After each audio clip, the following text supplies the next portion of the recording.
G'day, or in this case, good evening from me.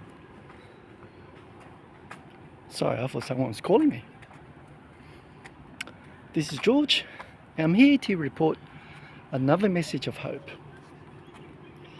Alright, can I tell you something I discovered working as a loan officer at a Payday loan company many moons ago?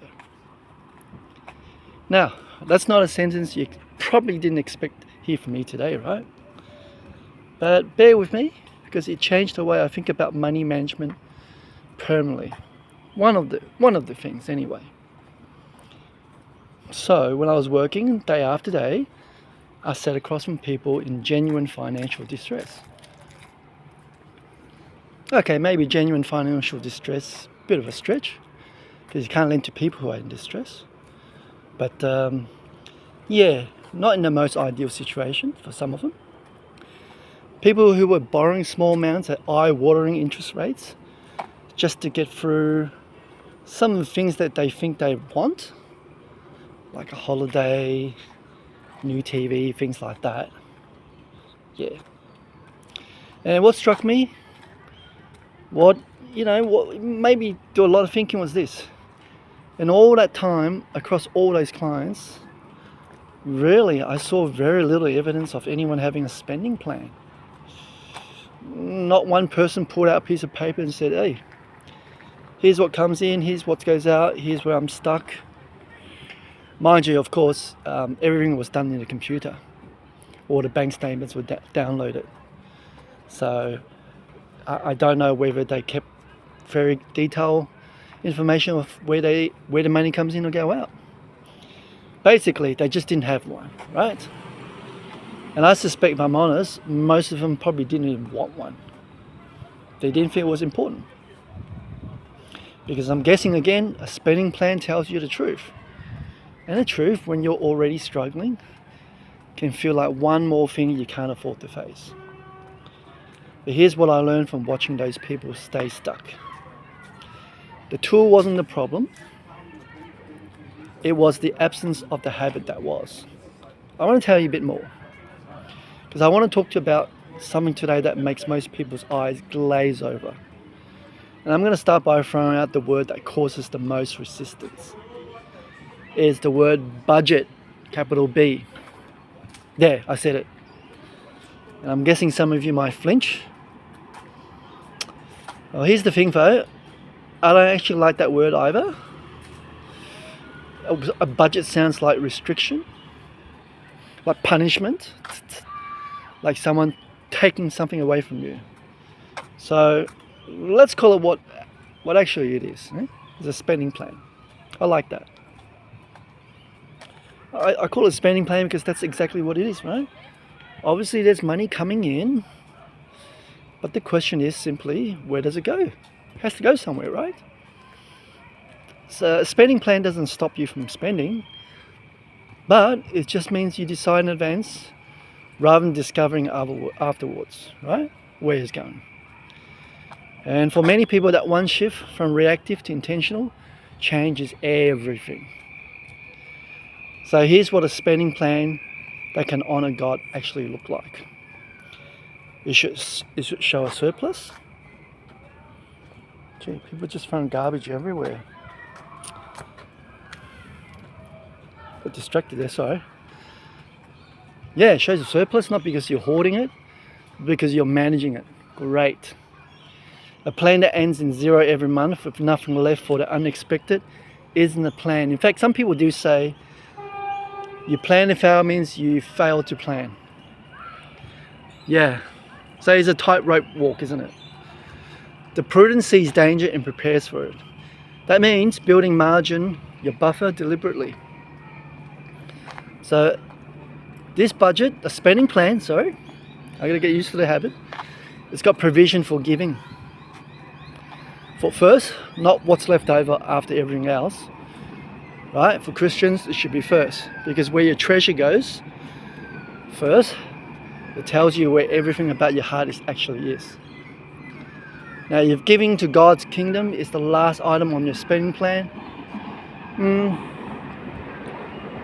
it will always be the first casualty when money gets tight.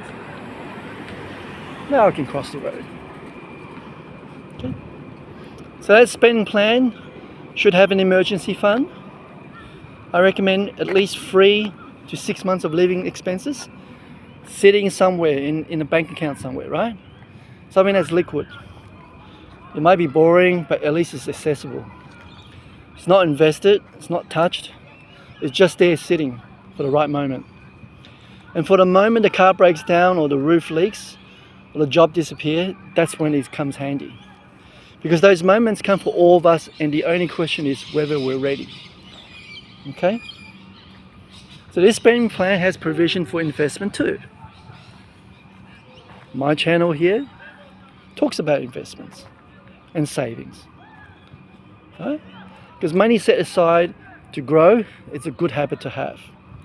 Because stewardship isn't just about protecting what you have, it's about developing it, growing it, expanding it for the kingdom. So the servant who buried his talent in the ground didn't lose it. I'm referring to the parable of the talents. Right? He just never multiplied it. And that, Jesus made clear, was not acceptable. Burying in the ground, doing absolutely nothing. So I'm going to quote Proverbs 21 verse 5. It says, "The plans of the diligent lead surely to abundance. But everyone who is hasty comes only to poverty." So with that said, it means everyone who is hasty comes only to poverty. I just said it word for word. Now I know that from personal experience. The financial decisions I made in the haste, without a plan, without data, without sitting down and just have deep analysis and working through the numbers first, those are the ones I've regretted. Yeah, I made some pretty bad deals in my life, really bad. The decisions I've made slowly, however, with a spending plan in front of me and a clear picture of what comes in versus what goes out, those are the ones I've been able to live with. On the other hand, I have made some good investments. So, a spending plan gives you confidence. Great. It's not arrogance, just confidence. It's the quiet assurance that when a decision arrives, you're not making it a panic. Because when your mind is stressful, when you're panicking, you make terrible decisions, right? You already know the numbers, you already know what's possible, and that knowledge is genuinely deliberating. But I want to be straight with you something. It's good that people come out, play some sports on the ground. So, this is important. I'm going to say it. A spending plan is just a tool. All right, it is just a tool. It's a piece of paper or even a spreadsheet or an app with numbers on it and colors for some people. However, it will not transform your finances just because it exists. It can't. The transformation only happens when you build a habit of actually using it. Okay, of coming back to it, reworking the numbers when it changes, of letting it inform your decision rather than letting it sit in a drawer on your computer in the file, making you feel responsible while you ignore it. It doesn't work like that. Reminds me of the Payday loan clients I sat across who said they didn't need a better tool. Honestly, yeah, they probably need to have better habits.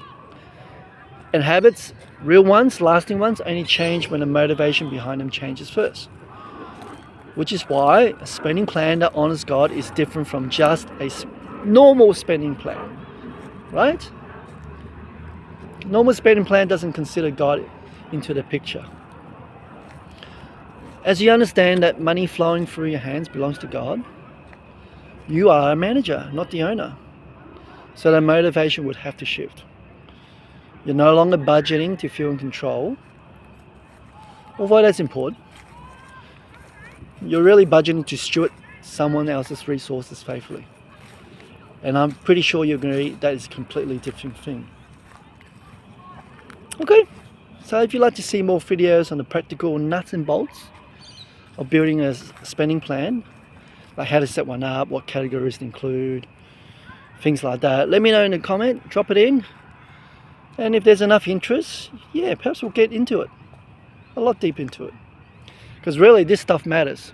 more than people actually realize, okay? And the diligent, as Solomon wrote, will surely find abundance. And that's what I want for you guys. So thanks for hanging around with me. If you liked the video, give it a thumbs up, subscribe to the channel, and share the video to the others. Give a blessing to them too, yes? See you on the next one. Bye-bye.